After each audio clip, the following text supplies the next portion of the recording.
Shalom. जिवंत गोड येशूच्या नावात आपल्या सर्वांचे मार्गाकरिता प्रकाश कार्यक्रमात सहर्ष स्वागत करीत आहोत. तन मन धन प्रभु तव चरणी, तन मन धन प्रभु तव चरणी, सकल तुझे हे तुझे दिलेती, सकल तुझे हे तुझे दिलेती, अघटित तव करणी. तन मन धन प्रभु तव चरणी.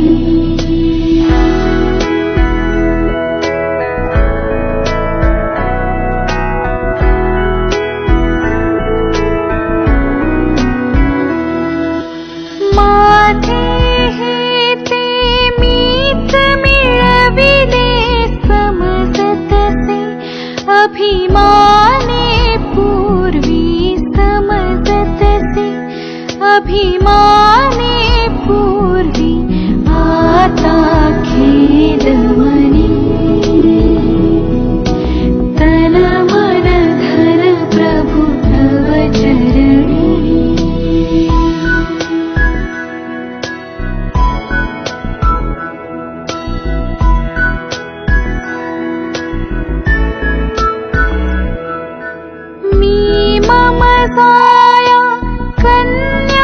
सुत हे दास तुझ्या चरणांचे सारे, दास तुझ्या चरणांचे सारे, प्रिय कर तुझी धरी.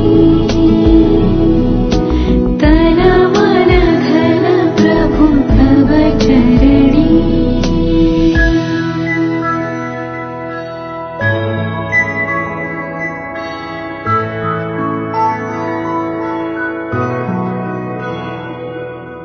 बेत विचार ही हर मम करणे अवलंबे, इच्छेवर तव अवलंबे.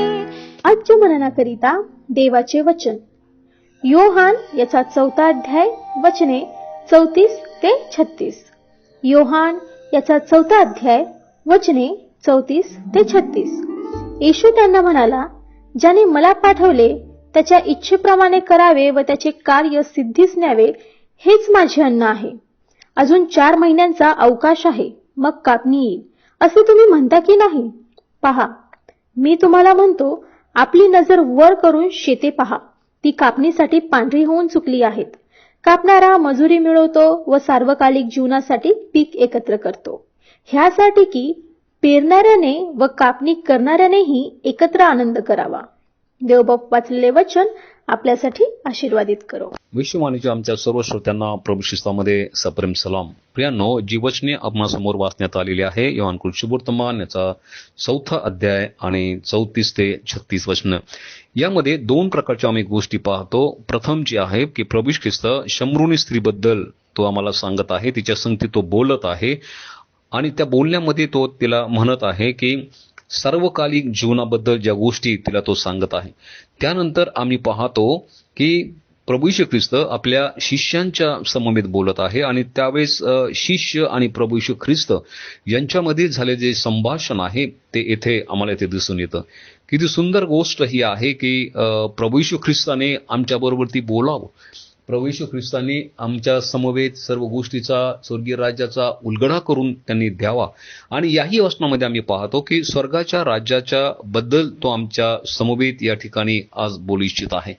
प्रियांनो, ज्यावेळी शिष्य त्याला म्हणत आहे की प्रभूजी, जेव्हा तुम्हाला भूक लागली असेल, त्यावेळेस प्रभू ख्रिस्त त्यांना उत्तर देतो की ज्याने मला पाठविले त्याच्या इच्छेप्रमाणे करावे व त्याचे कार्य सिद्धीस न्यावे, हेच माझे अन्न आहे. प्रियांनो, आज जगातले लोक, तुम्ही आणि मी, आम्ही सर्व अन्नासाठी धडपड करत असतो.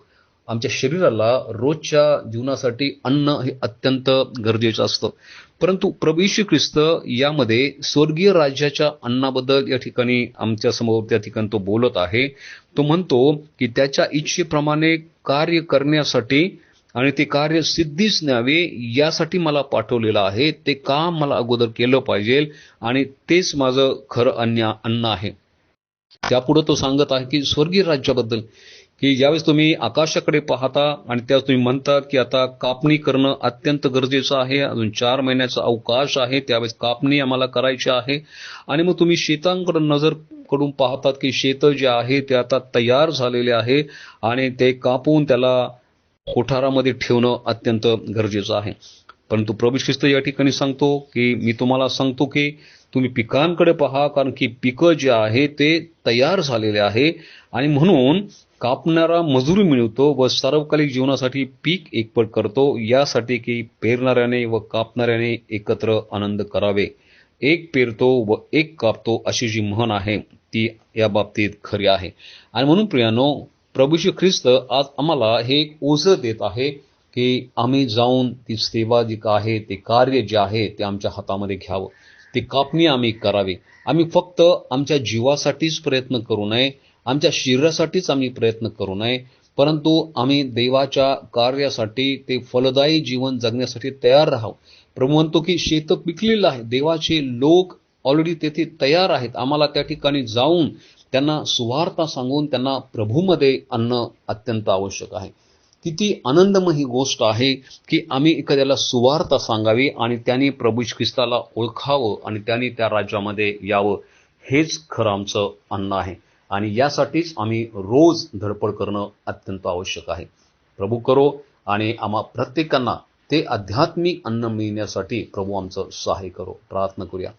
होय प्रभू, या जगामध्ये आज असंख्य लोक, प्रिय पवित्र बापा प्रभू, तुला ओळखल्याविना जगत आहे. असंख्य लोक तुला ओळखल्याविना या जगातून गेलेले आहेत. परंतु प्रिय पवित्र बापा, या भूमीवर तू आम्हाला जिवंतांच्या भूमीवर उभं केलेलं आहे, यासाठी की आम्ही सबवार आम्ही पाहावं दे बापा. कापणीसाठी शेतं पांढरी झालेली आहेत. आमची तयारी आम्ही करावी आणि त्या ठिकाणी आम्ही जाऊन ती कापणी आम्ही करावी आणि तुझ्या राज्याची वाढ आम्ही करावी. येशूच्या नावात प्रार्थना केली म्हणून तो ऐक. आमेन.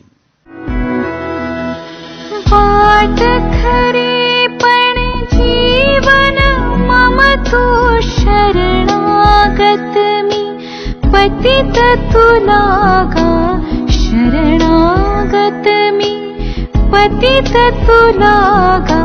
जय दे भवतरणी, तन मन धन प्रभु तव चरणी, तन मन धन प्रभु तव चरणी.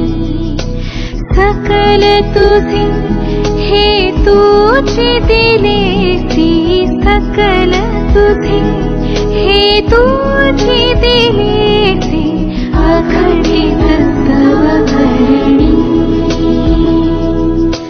तन मन धन प्रभु तव चरणी, तन मन धन प्रभु तव चरणी, तन मन धन प्रभु तव चरणी.